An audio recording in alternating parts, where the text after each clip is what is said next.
Bonjour et bienvenue sur la chronique des bonnes nouvelles de la LDP. Aujourd'hui, nous allons parler des emballages plastiques qui envahissent nos supermarchés. Si vous ne le saviez pas déjà, 37% de vos fruits et légumes sont systématiquement emballés dans du plastique, ce qui représente plus de 2 milliards de déchets par an, rien qu'en faisant vos courses. Heureusement, la législation évolue dans le bon sens et s'apprête à faire changer les choses. Nous retrouvons notre invitée Laurette Naranjo, vice-présidente de l'association Transition Planète 66 et porteuse du pacte pour la transition sur la commune de Toulouse pour en parler. Bonjour. Bonjour Laurette.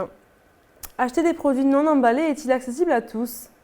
Accessible, oui, mais pas assez. Déjà plus qu'avant, donc on avance, mais pas assez. Et comment pourrait-on aller plus loin ? Comment pourrait-on aller plus loin ?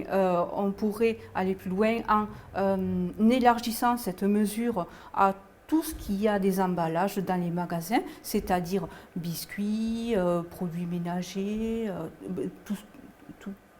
Merci beaucoup Laurette. Je vous propose que nous écoutions ensemble les témoignages que nous avons recueillis dans la rue. D'accord ? C'est une très bonne idée, mais après, niveau hygiène, je ne sais pas s'ils ont trouvé une solution. Est-ce que c'est toujours pasteurisé ou est-ce qu'il y a des trucs comme ça? Parce que le fait d'enlever l'emballage, c'est sûr, c'est bien pour l'écologie. Mais après, pour la sécurité, du coup, pour le bien-être, pour tout ce qui est protection des bactériens et tout ça, je ne sais pas. Oui, il y a plein de sacs qui se font maintenant qui sont réutilisables. Je ne comprends pas pourquoi on n'utilise pas plus ce genre de sacs et pourquoi c'est pas plus vendu dans les magasins. Alors il faut absolument trouver une solution parce qu'on peut pas rester comme ça avec des emballages qui, après les avoir déballés, se retrouvent un peu partout dans la nature. Parce que quand on habite au bord de la mer, on voit tous ces emballages plastiques qui flottent et qui polluent les mers. Et donc moins il y en aura, mieux ce sera.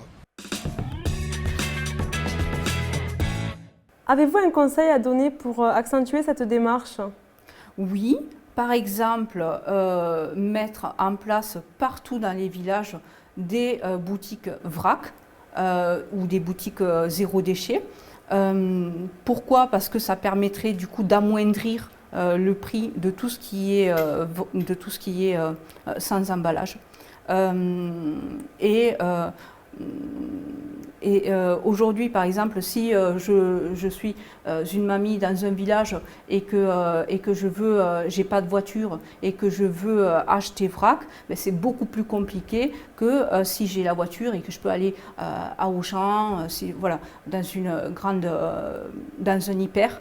Donc, mettre aussi beaucoup plus de vrac dans les magasins autres que les hyper, faire en sorte qu'il n'y ait pas que dans les boutiques vrac qu'on trouve du sans emballage. Voilà.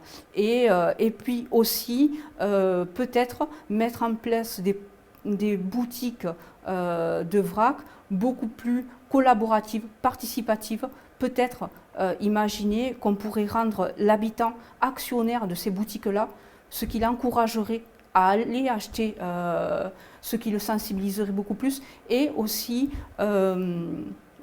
qui créerait une émulsion au niveau, ça se répercuterait sur les autres commerces locaux. Merci Laurette Voilà. pour votre venue sur ce plateau. Avec plaisir. Enfin, une bonne nouvelle. Dès le 1er janvier 2022, de nombreux emballages plastiques vont disparaître des supermarchés. Cellophane, barquettes ou encore sachets plastiques seront ainsi interdits. Cette nouvelle mesure entre dans le cadre de la loi anti-gaspillage votée début 2020. À compter de l'année prochaine, il ne sera donc plus possible d'emballer certains fruits et légumes sous plastique. Au moins 1 milliard d'emballages plastiques par an, c'est ce que nous allons éviter avec la fin des emballages plastiques pour les fruits et légumes non transformés. Je vous propose de nous retrouver la semaine prochaine pour une nouvelle bonne nouvelle.